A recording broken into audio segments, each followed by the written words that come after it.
buenos días, muy buenas tardes o quizás muy buenas noches, estimado oyente, según sea la hora y el país donde se encuentre. Reciba nuestro característico saludo pastoral al inicio de cada programa, de quien les habla, el pastor bautista Nikos Ricoy, emitiendo desde aquí en Valencia, España. Muy bienvenidos una vez más a todos y muchas gracias por estar ahí en nuestro habitual programa semanal Encuentros.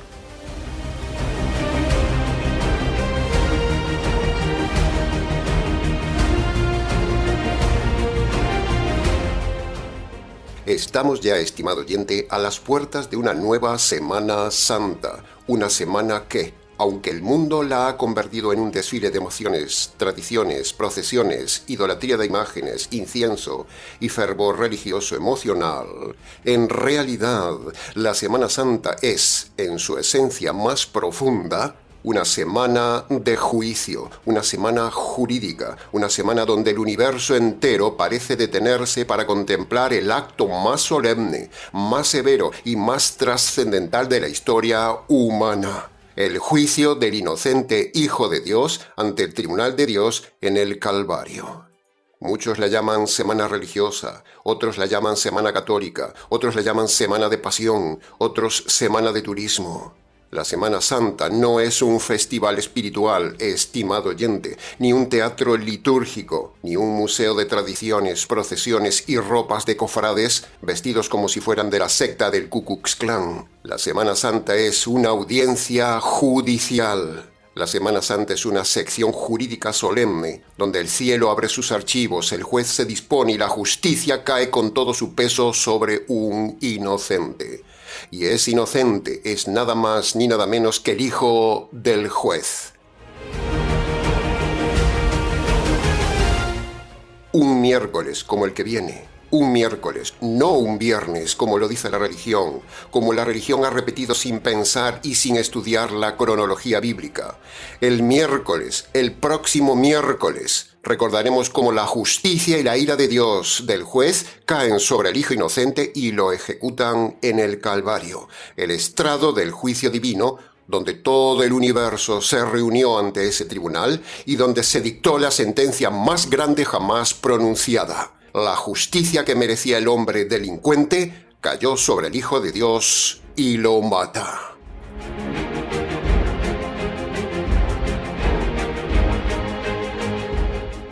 Dios es juez, estimado oyente, y el hombre es un delincuente ante Dios por infringir la ley divina por más que la religión trate de maquillar esto.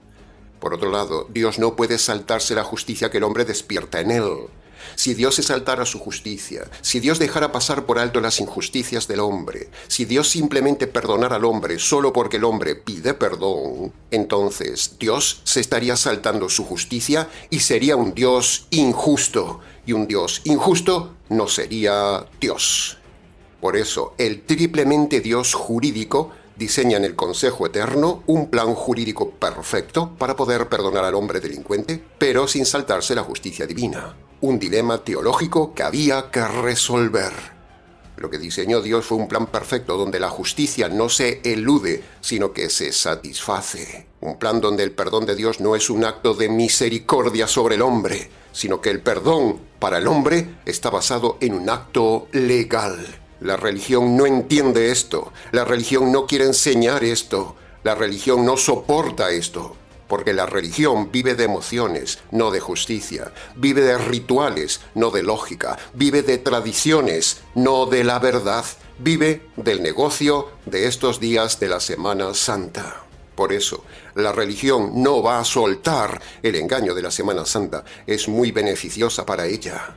La religión, y no me refiero solo a la Iglesia Católica, sino también a todas las iglesias evangélicas, pecan en su forma de presentar la Semana Santa porque ocultan la verdadera razón de la muerte del Hijo del Juez, la razón jurídica. La religión es mentira en estado puro. No hay nada peor en este mundo que la religión. La religión es peor que la política.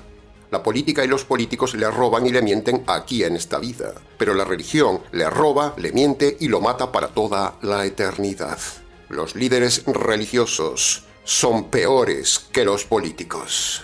Bien, habiendo dicho esta intensa introducción, analizaremos el programa de hoy en diferentes puntos jurídicos para su mejor comprensión.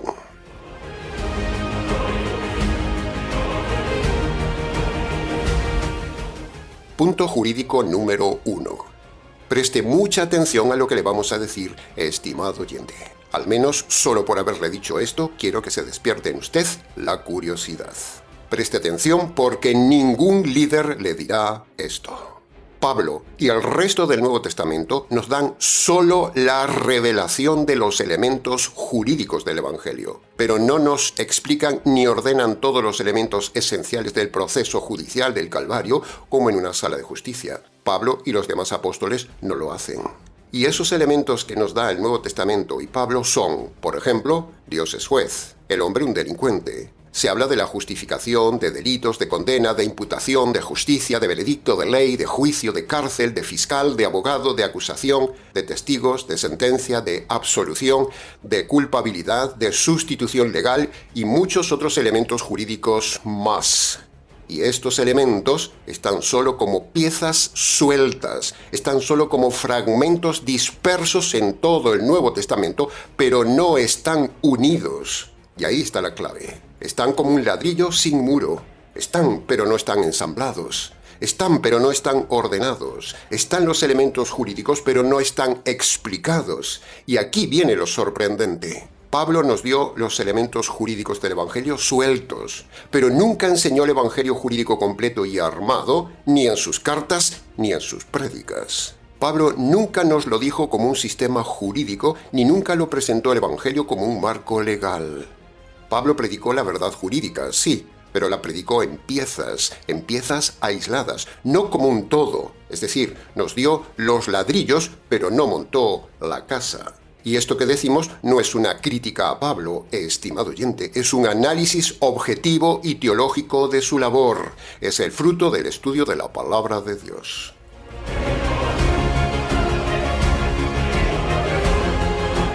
Entonces nos preguntamos, ¿por qué Pablo no armó el rompecabezas jurídico para los gentiles si Dios le había revelado todos los elementos jurídicos del Evangelio? ¿Por qué? ¿Por qué no expuso la salvación como un proceso legal completo? ¿Por qué? ¿Por qué nos dejó solo las piezas sueltas? Bueno, estudiando, la respuesta es sencilla y teológica a la vez. Porque Dios ha decidido en su soberanía que la función del apóstol era solo recibir la revelación, no explicar la revelación. El apóstol revela la verdad, pero solo el maestro bíblico es el que explica la verdad. Se lo repito, los apóstoles solo revelan la verdad, pero no explican la verdad. Esta es la respuesta teológica de por qué solo tenemos las piezas sueltas del rompecabezas de la salvación jurídica. Es como que el apóstol entrega la semilla, pero es el maestro el que cultiva el árbol. Son dos dones diferentes, son dos funciones diferentes, son dos responsabilidades diferentes marcadas por Dios. Pablo recibió la revelación del Evangelio jurídico a los gentiles, pero no recibió la explicación detallada de esa revelación jurídica del Evangelio. Al igual que los profetas del Antiguo Testamento escribieron sobre el Mesías sin comprender plenamente lo que escribían, de la misma manera sucedió con Pablo. Pablo escribió el fondo jurídico de la salvación sin darse cuenta de lo que estaba recibiendo. Si se hubiera dado cuenta, lo hubiera dicho, lo hubiera escrito. La revelación llega primero, la explicación llega después, incluso a veces llega siglos después. Isaías 53 es un claro ejemplo de esta tesis que le estamos diciendo. Isaías 53 estuvo ahí durante siglos, como un tesoro enterrado, como un diamante oculto bajo la arena. Nadie entendía Isaías 53, nadie lo veía, nadie lo explicaba. Ni siquiera los judíos del tiempo de Jesús lo entendieron, ni siquiera los discípulos antes de la resurrección lo entendieron. Jesús se lo tuvo que explicar en Lucas capítulo 24. Ni siquiera el etíope de Hechos capítulo 8 lo entendió. Necesitó que Felipe, el maestro, le explicara lo que estaba leyendo del profeta en Isaías capítulo 53. Porque Isaías lo reveló, pero no lo explicó. De la misma manera, estimado oyente, así sucedió con Pablo. Pablo recibió la revelación jurídica, pero ni él la entendió, ni él la armó, ni la difundió plenamente, solo parcialmente. La revelación del Mesías sufriente que perdonaría los pecados estaba ahí, en Isaías 53, pero no estaba la explicación. Lo mismo sucede con el caso de Pablo y el aspecto jurídico del Evangelio. Incluso hoy, en el siglo XXI, los judíos mismos siguen sin entender Isaías 53, porque la revelación y la explicación no viajan juntas, estimado oyente. La revelación cae como un rayo, pero la explicación llega suave, despacio, con tiempo, como una lluvia lenta. La revelación es un acto, la explicación es un proceso. Y con todo esto que estamos diciendo, por ejemplo, de Isaías 53, queremos decir que es lo mismo con el Evangelio jurídico. Estaba ahí, pero Pablo no lo vio. Pablo lo escribió, pero no lo entendió. Y con esto queremos resaltar, estimado oyente, el privilegio que hemos tenido de recibir el Evangelio jurídico explicado, montado, ampliamente armonizado e integral. También queremos hacerle ver el privilegio que usted tiene hoy de recibir el mismo evangelio jurídico que este servidor que les habla ha recibido hace más de 40 años. Así que alabamos al Espíritu Santo por su preciosa explicación jurídica y este privilegio que nos ha dado de conocer la verdad teológica jurídica.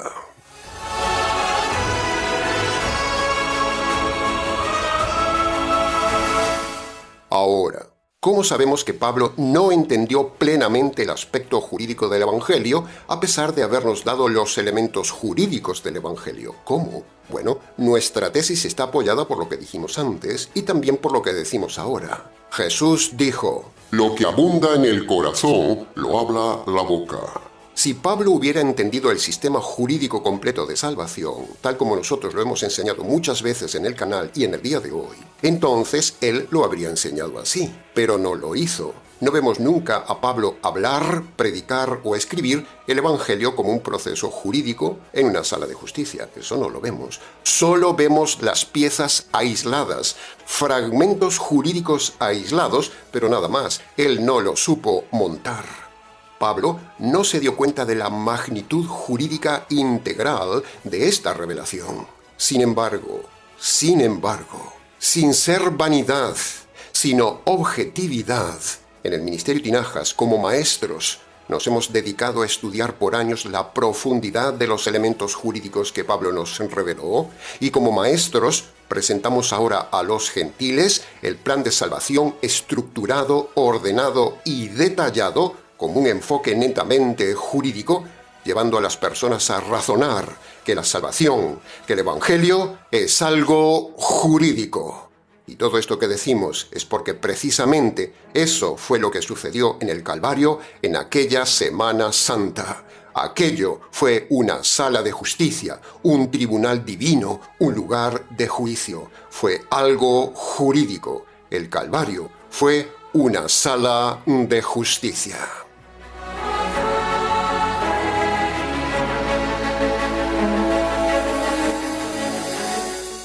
Punto jurídico número 2. Ahora surge otra pregunta inevitable, una pregunta lógica. Pastor, entonces, ¿cómo se salvaban los gentiles después del primer siglo hasta hoy si Pablo ya no estaba y no dejó explicado detalladamente y ampliamente el evangelio jurídico? ¿Cómo se salvaban los gentiles? Bueno, preste atención. Cuando Marcos y Pablo, que fueron enviados a los gentiles, a pesar de no haber predicado explícitamente un evangelio jurídico como en una sala de justicia, los gentiles se salvaban igualmente porque Marcos y Pablo aplicaron a los gentiles la parte por el todo. Es decir, Pablo y Marcos enseñaron y explicaron a los gentiles solo los dos elementos jurídicos básicos, los más básicos. Primero, el arrepentimiento de sus delitos ante Dios el juez. Y segundo, creer en la justicia caída sobre el Hijo del juez. Estos dos elementos jurídicos son suficientes para salvarse los gentiles. Sin embargo, nosotros en el Ministerio Tinajas, como maestros, hemos ido más allá.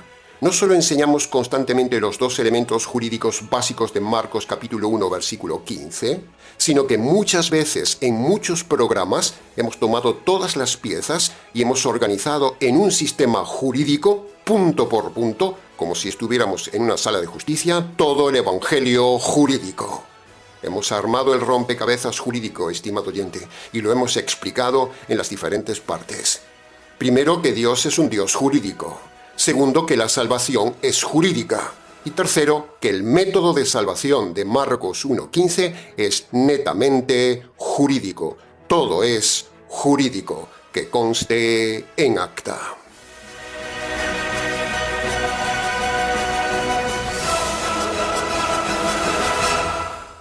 Punto jurídico número 3. Así como Dios dio el don de apostolado y la revelación solo a los apóstoles, Dios, a su vez, dio el don de maestro a otros hombres convertidos para que explicaran la verdad. Así como Pablo recibió las piezas, otros recibimos la capacidad de enseñar esas piezas, tal como es nuestro caso en el Ministerio Tinajas. Somos maestros que explicamos la revelación de Dios. Dios nos ha dado la capacidad, el don de enseñar y de explicar todo el plan jurídico de salvación de Dios. En cada siglo siempre hubo alguien que Dios ha llamado, que Dios ha preparado para que explicara el aspecto jurídico del Evangelio a los gentiles, al menos en grado mínimo. Pero ese grado mínimo, como dijimos antes, ese grado mínimo de exposición jurídica de la salvación, fue suficiente para salvar a los gentiles hasta el día de hoy. Donde hay revelación dada por un apóstol, siempre habrá un maestro que explique la revelación, que conste en acta.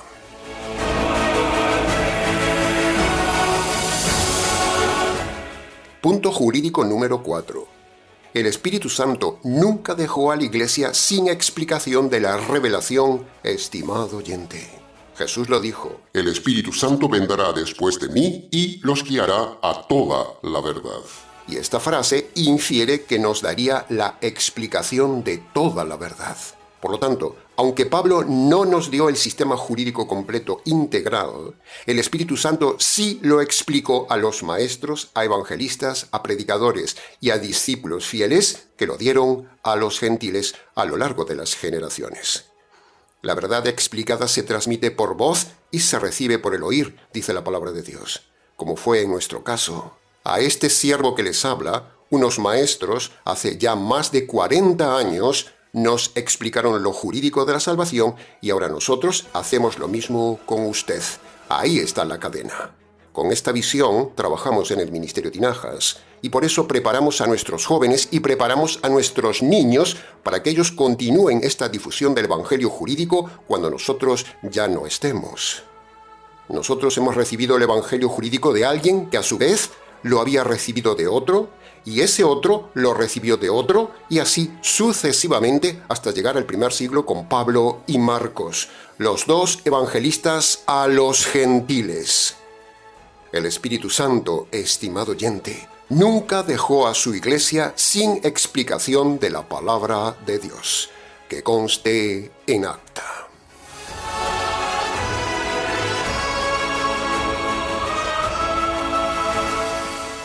Punto jurídico número 5. Como dijimos antes, Dios salvó a muchos gentiles a lo largo de las generaciones solo por comprender la parte por el todo, sin comprender el todo del Evangelio. Y este punto es clave. Es decir, Dios en su soberanía puede salvar, salva y salvó a los gentiles que entiendan solo la parte básica del sistema jurídico de la salvación. Primero, arrepentimiento de sus injusticias. Y segundo, apropiación por la fe de la justicia caída sobre el Señor Jesús. Tan solo con estos dos elementos jurídicos, todo gentil se salva, aunque no tenga todo el panorama jurídico ampliamente explicado y entendido. Sin embargo, lo que hacemos en el Ministerio Tinajas es ir más allá, es dar más de lo básico de la salvación. Aquí explicamos no solo los dos requisitos jurídicos básicos para salvarse de Marcos 1:15, sino que explicamos todos los elementos básicos de todo el plan jurídico, dedicando incluso programas enteros a explicar todo el plan jurídico de salvación. Pero, En el día de hoy, tristemente, la situación es grave, porque los gentiles están rodeados de falsos maestros con falsos métodos de salvación, con falsos evangelios que los engañan. Por ejemplo, les aplican el método judío a los gentiles, o han inventado el método americano de salvación de repita esta oración, acepte a Jesús en el corazón, crea en Jesús como su único y suficiente Señor y Salvador, pase al frente, repite esta oración, bautícese para que Dios le perdone los pecados, métase en nuestra iglesia para salvarse, declare sus pecados al sacerdote, etcétera, etcétera. Todo eso, aunque suene espiritual, es basura religiosa, no es el método jurídico del Nuevo Testamento para salvar a los gentiles. Por eso, estimado oyente, hoy es más difícil convencer a un gentil del método jurídico porque está invadido y condicionado por otros métodos de salvación. Por eso, nosotros, intensamente, no solo mencionamos que la gente debe arrepentirse, sino que también explicamos ampliamente que son necesarios dos elementos jurídicos. Primero, el arrepentimiento de las injusticias y segundo, la fe en el Evangelio de la justicia de la cruz, que conste en acta.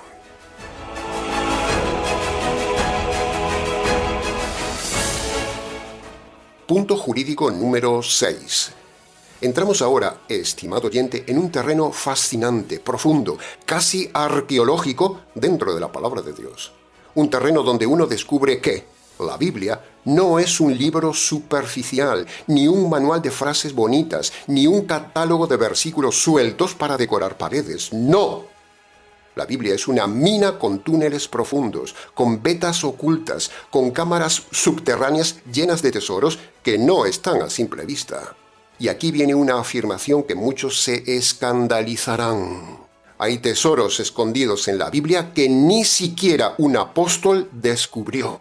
Pero nosotros sí hemos descubierto esas verdades, porque esta es la mejor época de todos los tiempos para estudiar la palabra de Dios. Y esto que decimos no es irreverencia, esto no es un atrevimiento, esto no es soberbia. Esto es reconocer cómo Dios distribuye sus dones y cómo administra su revelación como Él quiere y cuando Él quiere. Ya lo hemos enseñado en la serie de Pedro. Pedro, aunque era apóstol, era bastante pobre en doctrina, no era un erudito, no sabía ni siquiera leer ni escribir, no era un académico, no era un teólogo sistemático, era un simple pescador que recibió nada menos que una parte de la revelación divina, pero no recibió la explicación divina. ¿Pedro era un hombre valiente? Claro. ¿Era un hombre enviado? Sí. ¿Un hombre con autoridad apostólica? Total. Pero Pedro no era un maestro, no sabía explicar las Escrituras. Incluso las explicó mal, como vimos en el estudio de la serie de la primera carta de Pedro. Lo mismo sucede con Pablo. Aún siendo el más erudito de todos los apóstoles, más erudito que Pedro y que los demás, no comprendió algunas cosas y también cometió graves errores como apóstol. Y aquí está la clave. Ser apóstol no significa ser teólogo. Ser apóstol no significa ser profundo. Ser apóstol no significa entenderlo todo. Ser apóstol solo significa ser la primera piedra del edificio evangelístico, pero no significa ser el arquitecto del edificio. El único apóstol con formación académica era Pablo. Y aún así, si lo comparamos con alguien del siglo XXI, Pablo sacaría muy bajas notas, no porque fuera ignorante, no, sino porque el conocimiento teológico ha avanzado de forma abismal hasta el día de hoy. Hoy tenemos un conocimiento y unas herramientas de estudio que no existían en el siglo I. Y aquí entra otro punto crucial. No se lleve las manos a la cabeza. Pero el don de maestro es mayor que el don de apóstol en el área de la enseñanza. Por eso, cuando uno estudia con detenimiento a Santiago, Pedro, Juan y ahora Pablo, uno descubre algo sorprendente. Todos ellos cometieron errores doctrinales en su comprensión teológica de la doctrina y dejaron cosas sin explicar. Todos ellos tuvieron lagunas teológicas, que por cierto, por culpa de esas lagunas teológicas, existen hoy las sectas y la Iglesia Católica. Por ejemplo, si Pedro hubiera explicado mejor la revelación, la Iglesia Católica hoy no hubiera existido. Si Pablo hubiera explicado bien las cosas, la iglesia calvinista hoy no hubiera existido, ni tampoco la iglesia pentecostal existiría. Ahora, a pesar de esto, nosotros creemos que Dios quiso que fuera así, que la revelación no fuera bien explicada, porque eso es un filtro que determina a los que buscan de los superficiales. Dejar la revelación sin explicar es un filtro maravilloso que separa la escoria humana religiosa del grupo de los verdaderos buscadores de la verdad. La función del apóstol es recibir la revelación, pero la función del maestro es ordenar y dar la explicación de la revelación. Y aquí entra el ministerio Tinajas. Somos mineros de la palabra, somos buceadores de las profundidades coralinas de la palabra de Dios, somos artesanos del texto y somos arquitectos de la explicación doctrinal divina. Dios nos ha dado ese don y lo ponemos a su servicio, estimado oyente. No es vanidad, es objetividad. Nosotros podríamos estar trabajando en empresas importantes, y de hecho lo hicimos en el pasado, pero decidimos poner el don que Dios nos dio al servicio de una causa más noble. Explicar la palabra de Dios para que el que tiene hambre y sed de justicia espiritual quede satisfecho y los gentiles se salven por medio del evangelio jurídico.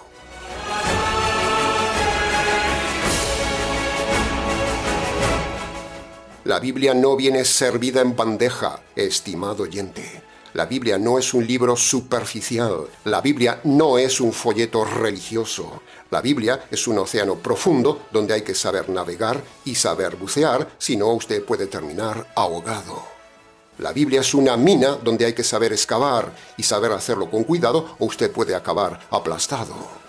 La Biblia es un cofre cerrado con llave y hay que saber abrirlo. La Biblia es un rompecabezas, estimado oyente. Hay que saber montar cada pieza. Y nosotros, como maestros jurídicos de la palabra de Dios, le traemos a usted estas riquezas bien explicadas. Si Dios hubiera querido que los apóstoles explicaran toda la teología, entonces el Nuevo Testamento sería un libraco de 100 o de miles de páginas. Pero Dios quiso que fuera así, un libro pequeño, solo con revelaciones, no explicaciones. Un libro pequeño con un contenido muy grande sintetizado de revelaciones. Por eso existen los maestros, los que explicamos la revelación. Y aquí entramos en otro punto delicado. Así como hay maestros verdaderos preparados por el Espíritu Santo, que explicamos la verdad teológica, también hay falsos maestros preparados por el diablo para enseñar la falsedad. El diablo nunca está quieto, usted lo sabe, estimado oyente. Y esos falsos maestros surgen y enseñan doctrinas de demonios. Por ejemplo, los católicos, los calvinistas, los presbiterianos, los adventistas, los pentecostales, los rabinos, los mormones, los bautistas liberales, los unicitarios, los mesiánicos y un largo etcétera. En fin, cerrando este punto, usted necesita 3 cosas: ser valiente, ser racional y buscar un verdadero maestro de la palabra de Dios para su salvación. Sea bereano, estimado oyente.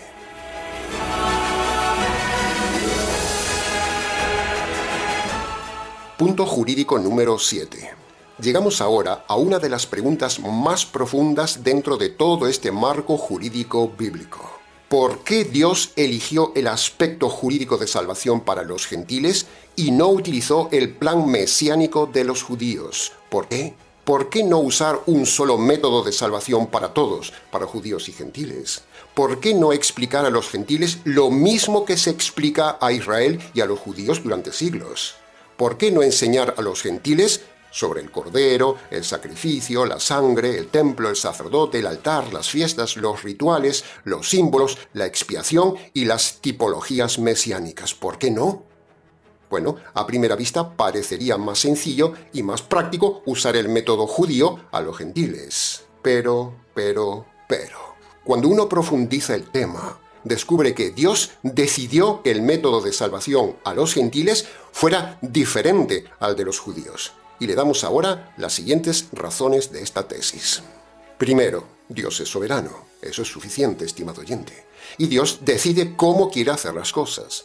Si Dios decidió que los judíos se salvan por medio del método mesiánico y los gentiles por el método jurídico, debe ser así, punto.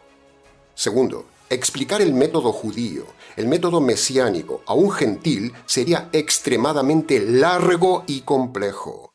Piense esto, para que un gentil, para que un pagano, entendiera el plan de salvación judío para salvarse, antes habría que explicarle la historia de Israel desde Génesis, la ley de Moisés, el sistema sacrificial, el sistema del cordero, la función del sacerdote, el simbolismo del templo, las fiestas solemnes, la tipología del Antiguo Testamento, los rituales de purificación, el tema de la sangre, el tabernáculo, el día de la expiación, el velo, el sacrificio continuo, las profecías del Mesías, la figura del siervo sufriente, la tipología de Abraham con Isaac y un largo etcétera.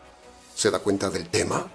Eso no se explica en una tarde, eso no se explica en una semana, eso no se explica ni siquiera en un mes. Eso requiere meses de formación judía porque un gentil no sabía nada de Moisés, no sabía nada del Mesías y no sabía nada del Antiguo Testamento. Era como explicarle física cuántica a quien ni siquiera sabe sumar. Explicarle todo el método mosaico mesiánico a un gentil podría llevar tanto tiempo para que lo entendiera y lo creyera, que incluso era posible que el gentil se muriera antes de entender y creer todo el evangelio mesiánico judío para salvarse. Por eso Dios eligió un método más directo, más universal, más lógico, más corto, más comprensible, más rápido, el método jurídico. Tercera razón. El método jurídico es universal, es racional y comprensible para cualquier ser humano, incluso lo entiende un niño. Todo ser humano, sea judío, gentil, pagano, ateo, romano, griego, bárbaro o moderno, inteligente o no inteligente, todo el mundo entiende lo que es un juez, lo que es una ley, lo que es un delito. Es más, lo sabe en su conciencia cuando peca. Toda persona entiende lo que es un juicio, lo que es una sentencia, lo que es un abogado, lo que es una absolución. No hace falta mucha cultura. No hace falta saber historia bíblica ni tener estudios, porque la justicia es algo universal que entiende todo hombre de forma innata. Por eso Dios eligió el método rápido, lógico y jurídico para los gentiles. Y cuarta razón, si a un gentil pagano del tiempo de Pablo le habláramos en términos judíos de que nuestro Dios está representado por un cordero débil y degollado, el gentil habría rechazado a nuestro Dios porque sus dioses eran más fuertes. Este punto es crucial, estimado oyente. En el mundo antiguo, los gentiles adoraban a dioses fuertes, violentos, poderosos, guerreros, dominantes. Así que presentarle a un gentil que el Dios Salvador es como un cordero degollado le daría risa. Habría sido absurdo para él. Pero hablar en términos jurídicos de que Dios es el creador del universo, que Dios es el legislador del universo, que Dios es el juez de todos los hombres, que Dios juzgará a todos los hombres y luego presentarle a un hombre perfecto, con poder sobre la naturaleza, con autoridad sobre la enfermedad, que era el Dios mismo con sabiduría infinita, con dominio sobre la muerte y que se ofrece a recibir la justicia y la furia de Dios, eso sí captaría la atención del gentil. El gentil podía identificarse mejor con un hombre perfecto que no con un cordero. Por eso Dios eligió el método jurídico, porque era el método más adecuado para la mente de un gentil. Que conste en acta.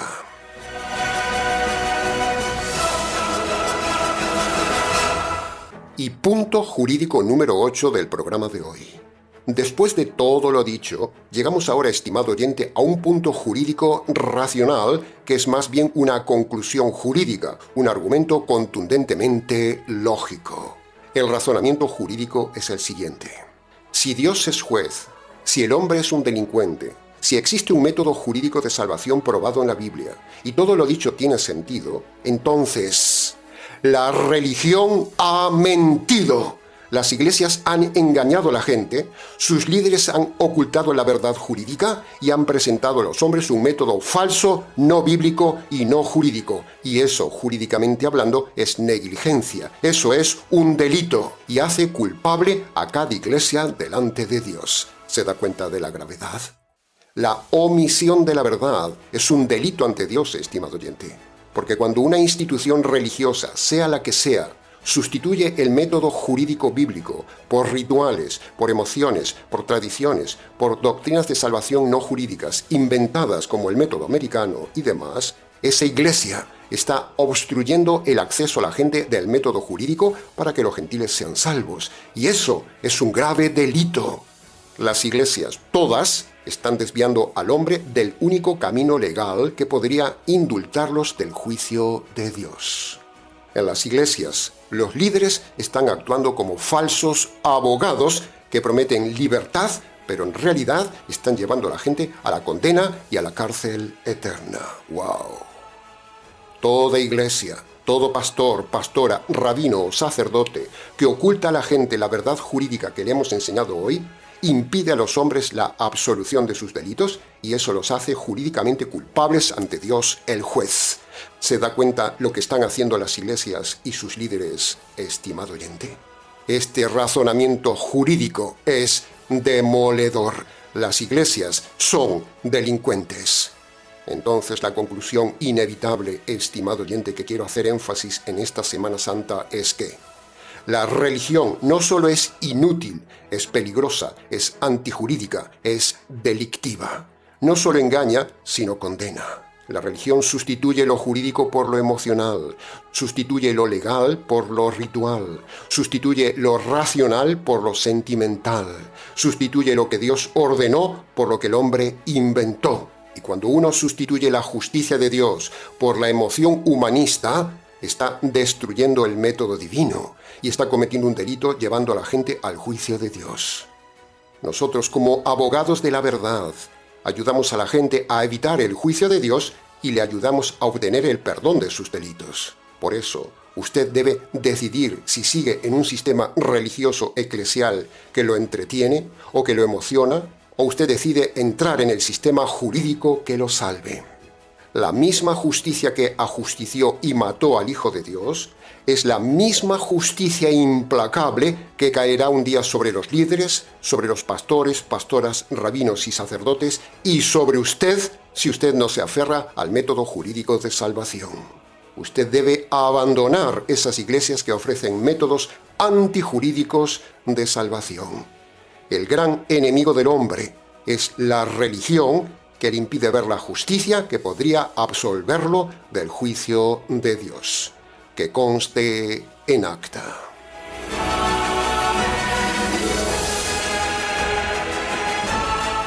Ahora, permítame hablarle directamente, estimado hombre o mujer que me escuchas. Con toda intensidad, como abogado espiritual que somos, quiero invitarle a que hoy mismo, se presente ante Dios el juez para que sean perdonados todos sus delitos, todas sus injusticias, todas sus transgresiones, todos sus pecados que usted ha cometido desde su juventud hasta el tiempo presente. Por eso, estimado oyente, le invito hoy y ahora a renunciar a la Semana Santa religiosa, a renunciar a los métodos de salvación no jurídicos, a renunciar a los rituales vacíos, a renunciar a las emociones que no transforman, a renunciar a las tradiciones que no salvan, a renunciar a los líderes que no enseñan la verdad.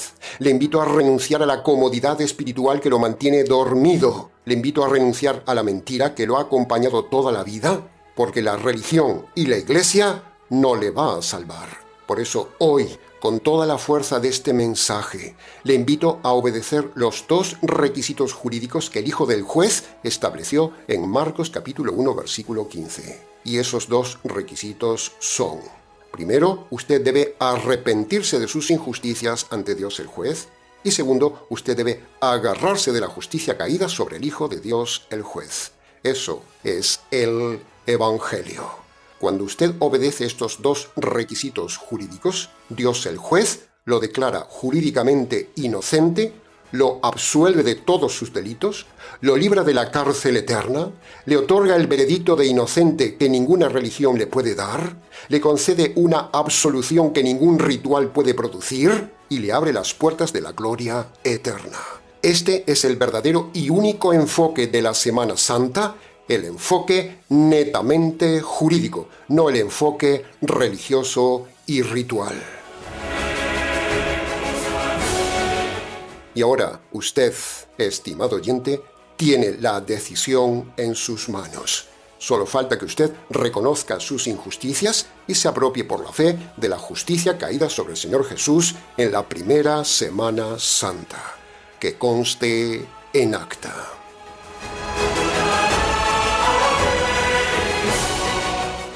Y bien, llegados hasta aquí, permítame como conclusión rápida decir 3 cosas fundamentales del mensaje. Primero, lo que sucedió en aquella primera Semana Santa fue un acto jurídico. Punto. Segundo, Jesús no murió en viernes. Jesús fue ejecutado por el Tribunal Divino el miércoles de la primera Semana Santa. Y tercero, no somos herejes, estimado oyente, por enseñar lo jurídico del Evangelio. Las iglesias son las que predican un evangelio falso que no tiene ningún valor jurídico ante Dios. Por eso, estimado oyente, tenga cuidado con la religión antijurídica, razone lo que le hemos dicho y decídase. Que conste en acta.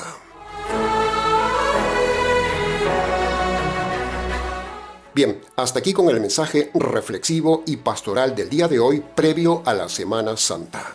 Mucho más se pudo haber dicho del tema, pero con lo dicho es suficiente para su enseñanza, su reflexión y su salvación.